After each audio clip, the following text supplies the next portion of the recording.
My name is Dr. Jonathan Westwood, and I am a passionate paleontologist and curator of the Museum of the Rockies. I have spent my life unearthing the secrets of the ancient Earth. As a paleontologist, I have dedicated my life to unearthing the remnants of prehistoric creatures. But as I reside in a lodge here in the states of the Amazonas, Brazil, I am documenting the events that unfolded on this excursion of ours. I am tapping on my laptop with each detail of what has transpired, trying to keep a hold of myself with my trembling. But I have to write this down. And I must. And I will. Let me begin with the genesis of the expedition that I have made. It all started when I was given information via email about a newly discovered geological formation in Brazil, deep in the state of the Amazonas, from an old colleague and Brazilian counterpart whom I had known before, with a PDF that contained a map and survey of this formation. I have gathered a team that is composed of graduates and veteran paleontologists that I have closely worked with. The thrill of discovering has always fueled my passion, driving me to explore the mysteries hidden deep within the Earth's ancient layers. Little did I know that my most significant find awaited me in the heart of the Amazon rainforest. The day started like any other. My team and I set out on our expedition, hacking through dense foliage and battling the oppressive humidity. Our goal was to uncover evidence of ancient life and piece together the puzzle of our planet's history. Days turned into weeks, and just as my optimism began to wane, I stumbled upon a buried treasure, a massive skull protruding from the earth. Excitement surged through my veins as I delicately brushed away the dirt, revealing the dark secrets concealed within the fossil. My team and I uncovered the fossil remains of a colossal dinosaur skull. The sheer size and unique characteristics sent a shiver down my spine. It was a creature unlike anything that I had encountered before. The skull possessed an uncanny aura, an ominous presence unlike anything I discovered on my previous excursions. Its sharp, menacing teeth seemed to sneer at me, as if mocking my audacity to disturb its eternal slumber. The hollow eye sockets stared into my soul with an unnerving gaze that filled me with a sense of foreboding. The more we dug in, the more the fossil revealed itself, only leaving a partial vertebra, ribs, remains of a tail, femur, and feet. It was to be expected that the remains of this extinct specimen would be discovered. As I observed this, one of my colleagues unearthed another specimen. This time, it was a horned dinosaur. But, to my utter shock, it wasn't a ceratopsian. In fact, it was an entirely new species of dinosaur that we discovered. Joy, shock, and excitement filled the air, as the fossilized skeleton was almost complete. With a single horn on its head, no frills, but body proportions that were similar to those of a titanotheres, but a dinosaur equivalent to one.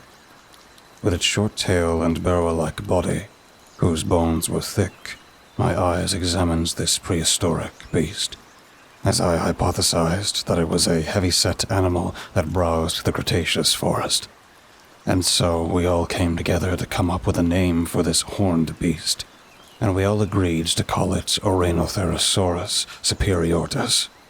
But as for this theropod, we don't have a name yet for it. Compelled by curiosity and scientific fervor, I pushed forward, meticulously unearthing the fossilized remains of this enigmatic creature. Piece by piece, the creature took shape. Diablo, a name that seems to echo the very essence of evil given by one of the Brazilian men who accompanied us. The fossils were red, blood red, in fact, but I just shrugged it off as nothing but iron covering the fossils over the past 66 million years. However, I kind of liked that name. Diablo Trovão, the Thunder Devil, it shall be called. The more I looked at this red fossil, the better it matched. As the skeleton emerged, I couldn't help but feel a deep sense of unease. Diablo's form came alive in my mind, a horrific vision of a ruthless predator. I found myself haunted by vivid imaginings of its existence, its powerful limbs tearing through the primeval landscape, leaving a trail of fear in its wake. Was it a dream I had? If so, it felt so real. The closer I came to unlocking Diablo's secrets, the more the shadows closed in around me. Locals warned me of an ancient curse, cautioning against disturbing the spirits of the rainforest. Yet my scientific ambition overshadowed their superstitions, propelling me deeper into a dark labyrinth of discovery. But the rainforest had a voice of its own, a voice carried by the wind. Whispers danced in the air, bearing fragments of an ancient warning. Doubt gnawed my mind, and I questioned the consequences of my relentless pursuit. Late nights at the excavation sites became a macabre dance with destiny. Alone in the tent, my fingers traced the contours of Diablo's unearthed skull, its presence overwhelming. The flickering light cast haunting shadows, conspiring to shape my growing unease into tangible fear. Within the depths of that tent, the line between fascination and terror blurred. Diablo's remains seemed to possess a malevolent sentience, an awareness of my presence. Each passing night, I felt its spectral gaze upon me, penetrating my dreams and fueling my growing sense of dread. The fateful day arrived when I heard screams coming from outside of my tent. The earth trembled beneath me, its convulsions mirroring the turmoil within my soul. The air turned icy cold, carrying the stench of ancient malevolence. I stumbled out of the tent and witnessed the horror I had awakened. Until something unexpected has happened. Something I wished shouldn't have occurred. There it was, the real Diablo, gazing around with its massive head side by side, with one of the native Brazilians in its blood-soaked jaws. It stood over the assemblage of fossilized bones that we unearthed, as this creature of horror walked past our tents. This large carnivorous dinosaur belongs to the family Abelisauridae. These Abelisaurids were a group of brutish, predatory theropods that flourished on the southern continent of South America during the late Cretaceous period. Diablo had the appearance of a formidable predator, characterized by robust limbs, strong jaws adorned with sharp, serrated teeth, and distinctive horns that crested on its head. Its robust and burly size and physical attributes could evoke a sense of dread and awe. Its broad shoulders and short, stubby arms make it truly distinct. Its entire body is crimson, with a hue of reddish-brown covered in tough osteoderms and scutes. Now standing at an imposing height of around 25 feet at the hip, he towers over most humans. Its overall length, including its tail, might extend to approximately 53 feet. As for weight, I can only estimate Diablo to be around 6 to 8 tons or more, possibly 10. This weight range would reflect its robust skeletal structure, powerful musculature, and rough hide of its predatory nature. The sight before me was beyond comprehension. Diablo stood before me in all its diabolical glory. The flesh on its head and mouth blackened by the blood it shed, pulsating with an unholy energy, and a bellowing growl. Its eyes, void of warmth or mercy, burned with an infernal fire that penetrated the depths of my soul. A primal fear gripped me as Diablo's thunderous roar shattered the silence of the rainforest. The ground cracked beneath its immense weight, a testament to the power it possessed. Every step reverberated with malevolence, closing the distance between us with horrifying speed. I cautiously traversed the thick undergrowth, walking with each step.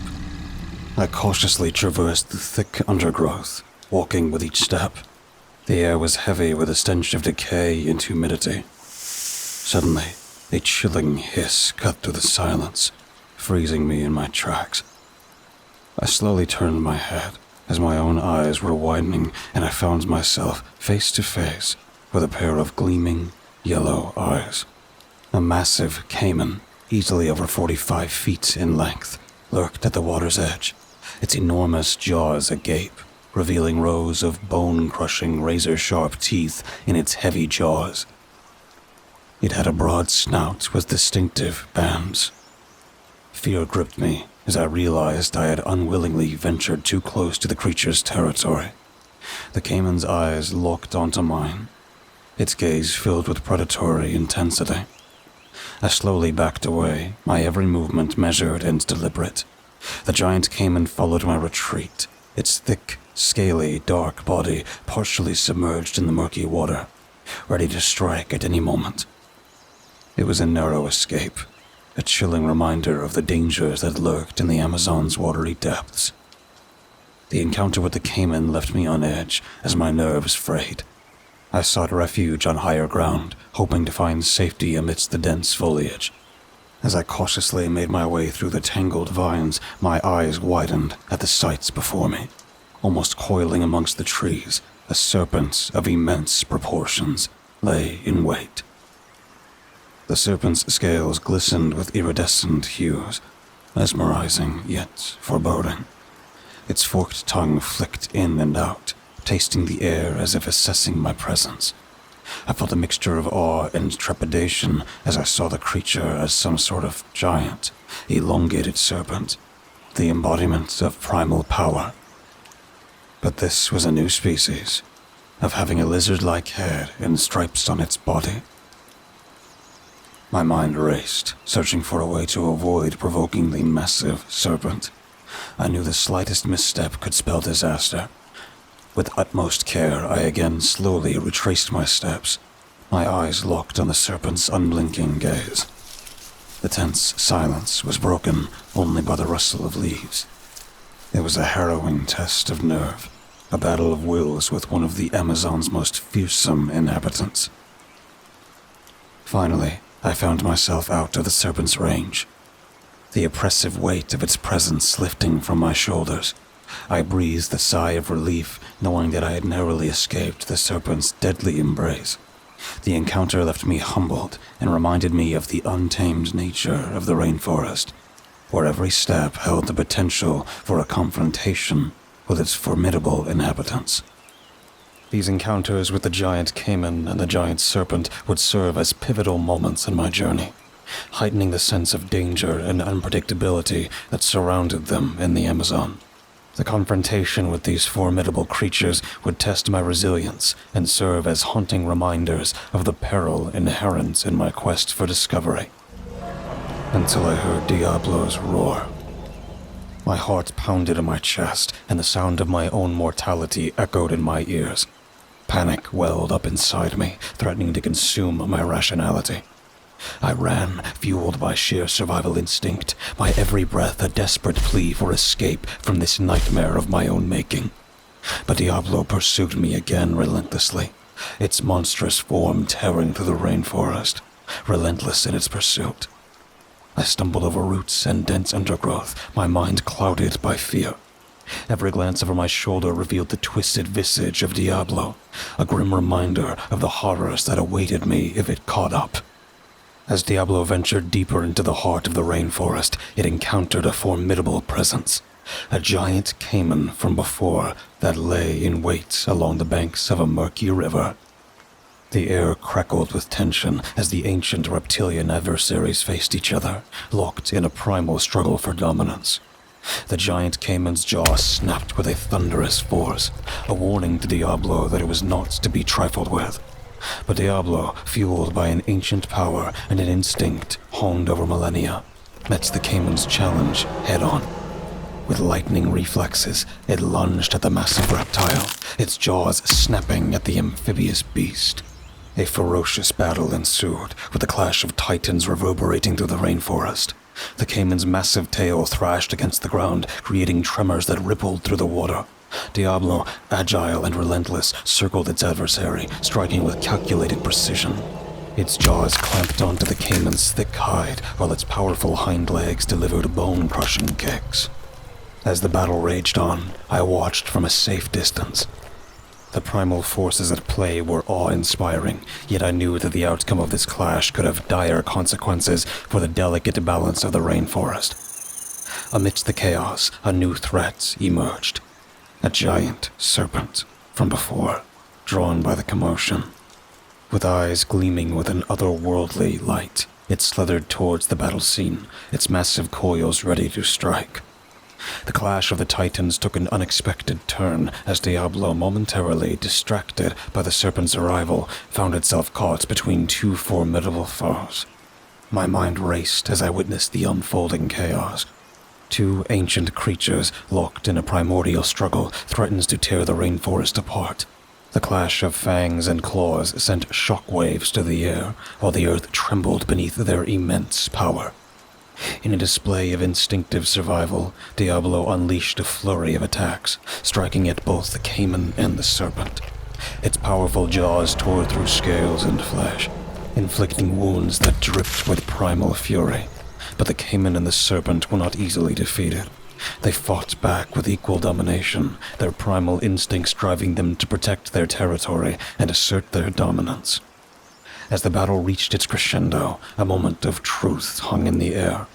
Torn between fascination and the need to preserve the delicate balance of the rainforest, in the midst of the chaotic clash between Diablo, the giant caiman, and the giant serpent, I had a mix of anticipation and concern, as only one could be on top.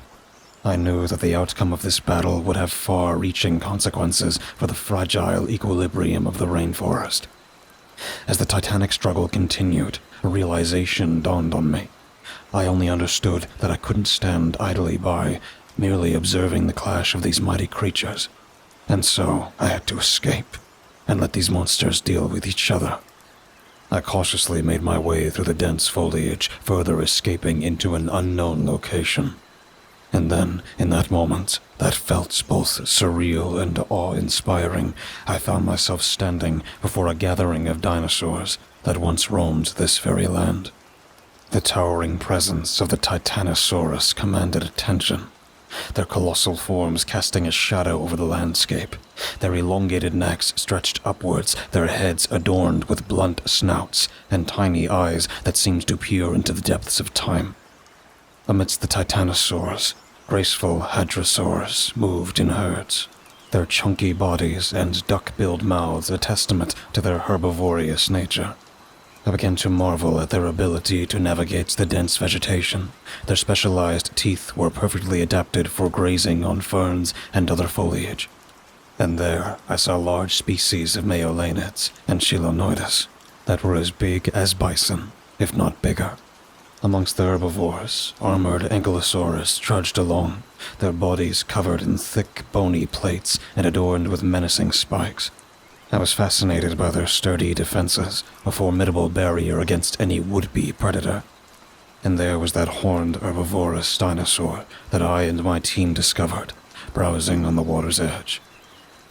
As I immersed myself in this prehistoric tableau, I couldn't help but feel a profound sense of wonder. The rainforest echoed with the echoes of these ancient beings, as if whispering their stories through time. The sight of these majestic creatures inspired a mixture of awe, curiosity, and deep respect for the rich tapestry of life that once thrived in this very place. With each step, my scientific mind was filled with questions.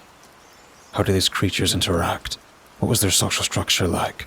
How did they navigate the challenges of survival in this lush, unforgiving environment? And why are these dinosaurs still existing? This has defied all fundamental logic. Until I remembered a few years ago, the theory that non-avian dinosaurs survived well into the Paleocene. If that is the case, then these must be the descendants of these so-called Paleocene dinosaurs. But these beasts weren't alone. A group of ground sloths feasted on the ground, glyptodons and gauntlethares and notoungulates all before my eyes, as if time truly was frozen. But as much as I wanted to stay here, I have to escape and return to civilization. In the depths of my desperation, I stumbled upon an ancient temple hidden within the rainforest's entrance. Crumbling stone walls stood as the last bastion of hope against Diablo's wrath. With trembling hands, I pushed open the creaking doors, hoping to find sanctuary within its ancient walls. As I entered the temple, a sense of eerie tranquility settled upon me. The air felt heavy with forgotten power, as if the very walls held the secrets of the ages. I clutched onto a small vial, an artifact believed to possess protective properties against the forces I had unwittingly unleashed. A surge of determination washed over me as I placed the vial on a pedestal, its surface adorned with cryptic carvings. My voice trembled as I recited a prayer, a desperate plea for deliverance from the horrors that now pursued me. There, the beast couldn't come in due to its immeasurable size. There, above me, was a statue of a feathered serpent or dragon, and below it were these 3 large terracotta jars. I ran to them and saw that they were filled with black liquid. I smelled it, and I immediately recognized it as oil. I didn't care how they came to know of oil, but the beast was ramming its head on the wall, hammering with all its strength. I tore my shirt, dunked it in a black substance, and yanked out a lighter from my pocket. Diablo bursts in, seeing rows of teeth in his open maw. It slammed itself into the 3 terracotta jars. Its front portion was completely covered in the black substance. I lit up the rag and threw it at the theropod. In that moment, the unholy presence of Diablo began to wane. Its flesh receded under the consuming flame, revealing its burned flesh. The beast ran out, screaming in agony, but the temple crumbled upon the beast, and it was no more. I escaped in time before Diablo had a chance to take me. Standing amidst the aftermath of my own folly, I realized the true cost of my relentless pursuit of knowledge. The discovery of Diablo, the diabolical theropod, forever scarred my soul. Its tale served as a constant reminder of the dangers that awaits those who tread too far into the realms of the unknown. It became my mission to ensure that future generations of paleontologists would learn from my mistakes, treading the fine line between curiosity and the preservation of the world's delicate equilibrium. As for Diablo, it died within that temple, its secrets once again sealed away. The Rainforest reclaimed its dominion, leaving only whispers of the ancient horror that had briefly haunted the world.